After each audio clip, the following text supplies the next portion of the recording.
Today, we're diving in to ensure your Ubuntu virtual machine in VirtualBox shuts down safely and smoothly, every time. First, let's locate the shutdown options within your Ubuntu virtual machine. Like any operating system, Ubuntu offers several ways to initiate a shutdown. To begin, click on the power icon generally found in the top right corner of your screen. This will open the system's power menu. You will find a couple of options here, but the primary options we're focusing on are either power off or shut down. These are the quickest options available to ensure the virtual machine shuts down properly.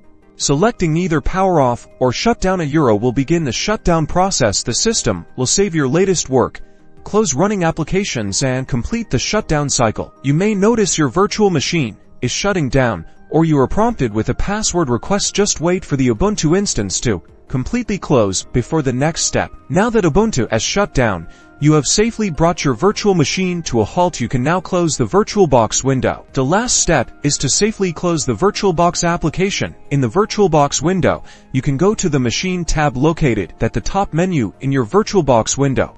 Navigate to the Close section on the drop-down menu and choose Shut down the virtual machine. This gives you a final chance to save your work and choose to close the machine. Congratulations, you've successfully and safely shut down your Ubuntu virtual machine in VirtualBox.